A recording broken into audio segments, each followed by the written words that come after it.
Em nome do Pai, do Filho e do Espírito Santo. Amém, querido irmão, querida irmã, paz e bem. É na alegria do Santo Espírito que aqui mais uma vez nos encontramos no canal Pedro Rondinelli para a reflexão do Santo Evangelho. Hoje a igreja nos fala através do evangelista São Mateus, capítulo 19, versículo do 3 ao 12. Proclamação do Evangelho de Jesus Cristo segundo São Mateus. Glória a vós, Senhor. Os fariseus vieram perguntar-lhe para pô-lo à prova: é permitido a um homem rejeitar sua mulher por um motivo qualquer? Respondeu-lhes Jesus: não lestes que o Criador no começo fez o homem e a mulher, e disse: por isso o homem deixará seu pai e sua mãe, e se unirá à sua mulher, e os dois formarão uma só carne. Assim já não são dois, mas uma só carne. Portanto, não separe o homem o que Deus uniu. Disseram-lhe eles: por que então Moisés ordenou dar um documento de divórcio à mulher ao rejeitá-la? Jesus respondeu-lhes: é por causa da dureza de vossos corações que Moisés havia tolerado o repúdio das mulheres. Mas no começo não foi assim. Ora, eu vos declaro que todo aquele que rejeita sua mulher, exceto no caso de matrimônio falso, e desposa uma outra, comete adultério. E aquele que desposa uma mulher rejeitada, comete também adultério. Seus discípulos disseram: se tal é a condição do homem a respeito da mulher, é melhor não se casar. Respondeu ele: nem todos são capazes de compreender o sentido dessa palavra, mas somente aqueles a quem foi dado, porque há eunucos que o são desde o ventre de suas mães.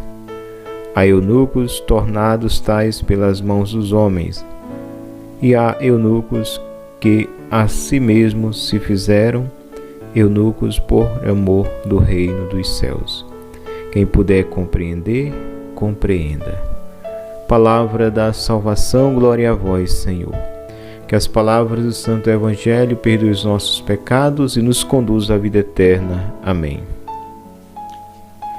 Querida Igreja de Cristo, povo amado de Deus, aqui a gente vê sempre os fariseus, os fariseus vieram perguntar-lhe para pô-lo à prova. A gente vê aqui um grupo que está sempre em perseguição ao Cristo.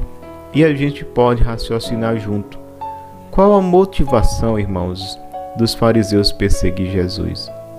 Se diz a palavra que eram homens dedicados à lei, homens espirituais, homens de oração, homens de jejum, que viviam tudo direitinho da parte da religião da época, porque eles perseguiam um homem que eles viam, eles conseguiam ver, só que não aceitavam, que ele agia em Deus, que ele agia não por si mesmo e que aquele homem era diferente dos demais que já apareceram. Isso eles viram, isso eles sabiam. A gente vê quando Nicodemos lá em João 3, Nicodemos, ele chega e antes de Jesus ele vai à madrugada, à noite, vai num horário que ninguém vê, e ele vai e diz assim: Rabi, sabemos que és o homem vindo de Deus. Então Nicodemos falava por ele e por outros, da elite, dos doutores da lei, dos fariseus, que era um homem de Deus. No entanto, eles não queriam aceitá-lo, não queriam acolhê-lo. Por quê, irmãos? E aí a gente vai ver no caminhar do Cristo, Se a gente for continuar lendo a palavra, a gente vai ver o porquê, a motivação de tanta perseguição, senão a inveja.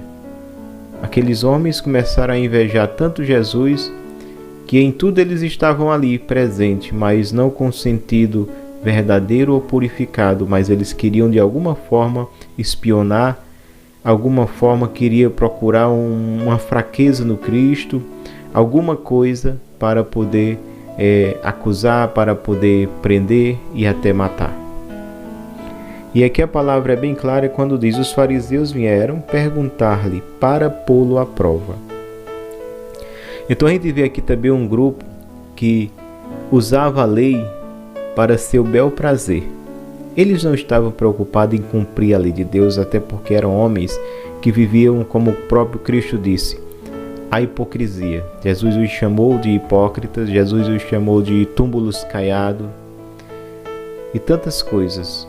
Jesus os chamou, desmascarando aqueles fariseus. Então eles não estavam preocupados aqui com a lei, no sentido dela ser cumprida. Eles estavam usando da lei para poderem acusar Jesus, para poderem levar Jesus a uma condenação e, consequentemente, à morte. E aí eles perguntam para pô-lo à prova: é permitido ao homem rejeitar sua mulher por um motivo qualquer? Respondeu-lhe Jesus: não lestes que o Criador no começo fez o homem e a mulher? Por isso o homem deixará seu pai e sua mãe, se unirá à sua mulher, e os dois formarão uma só carne. Assim já não são dois, mas uma só carne. Portanto, não separe o homem que Deus uniu.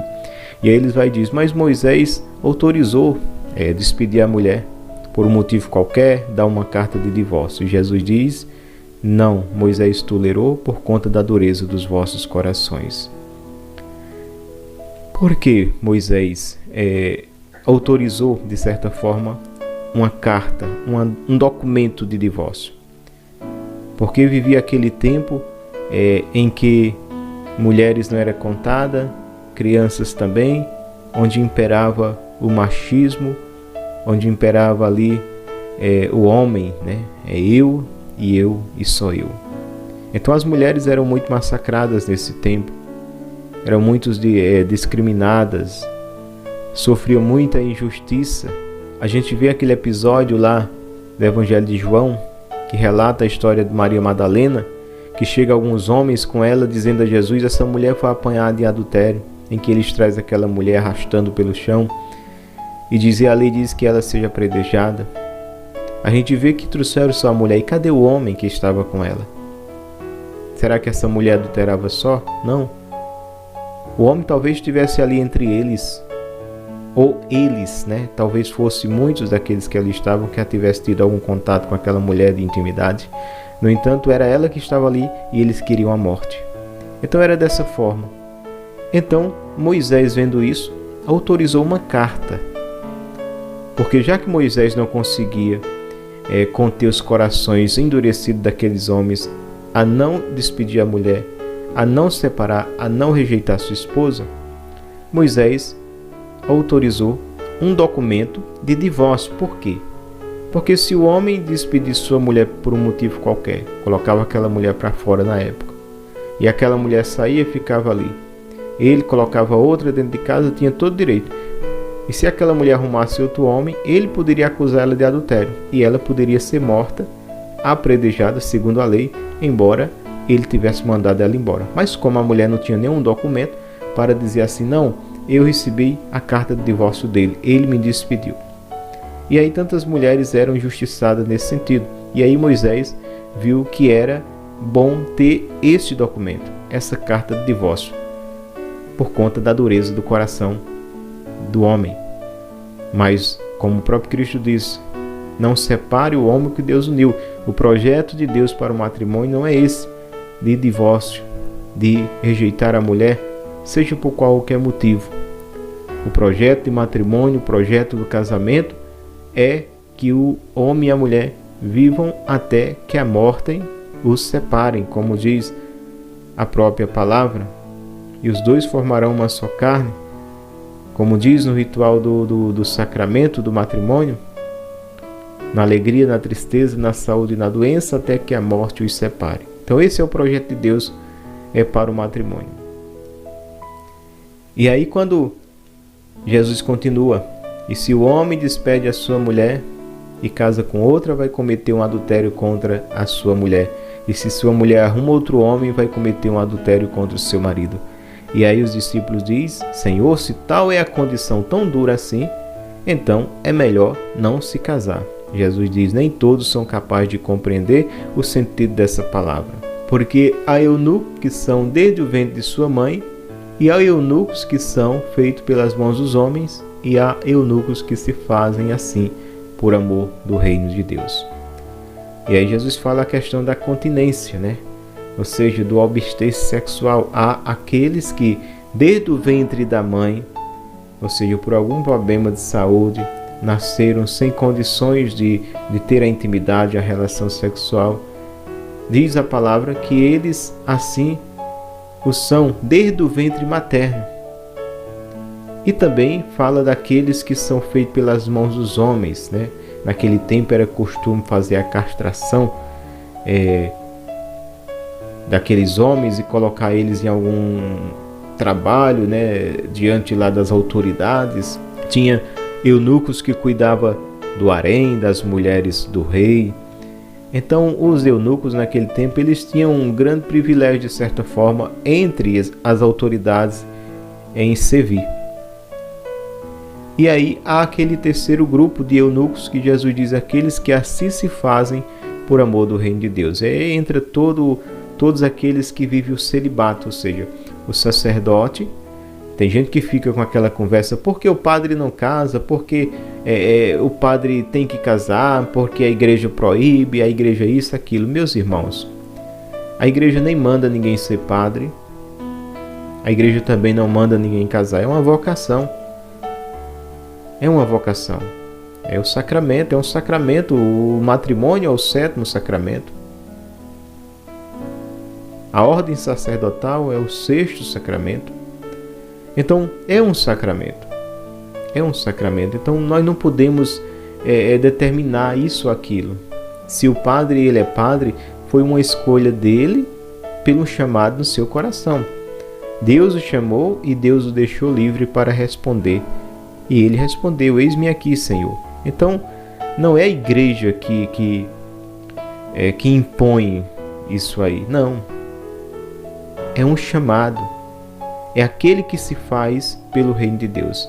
Há também aqueles que não são padre. Hoje nós vemos as comunidades religiosas, as comunidades de vida, de aliança, em que as pessoas também vivem essa castidade, vivem o celibato, vivem os votos da pobreza, obediência e castidade por amor do reino de Deus. Então esses se fazem por amor do reino de Deus. Essa é a compreensão que nós devemos ter da palavra do Senhor, que tudo acontece não por algo forçado, mas pelo chamado de Deus, pela aceitação do homem, daquilo que Deus propõe a ele, e pela a vocação de cada ser. Cada ser é chamado, né? Temos uma vocação específica. A vocação primeira, nós sabemos que todos nós somos chamados a viver próximos de Deus, a viver a santidade.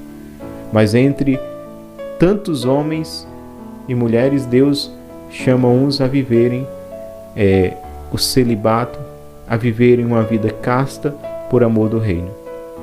Aqueles que não vão constituir famílias carnais, mas vão constituir famílias espirituais, aqueles que vão se dedicar diuturnamente no serviço do Evangelho, que não vão se preocupar com o filho, com a filha, com a casa, com a esposa, não com o trabalho para manter aquela casa, não, porque vão se dedicar diuturnamente no reino de Deus, e assim eles se fazem eunucos, vivem o celibato da castidade por amor do reino de Deus, por um chamado. Ninguém forçou, a igreja não forçou.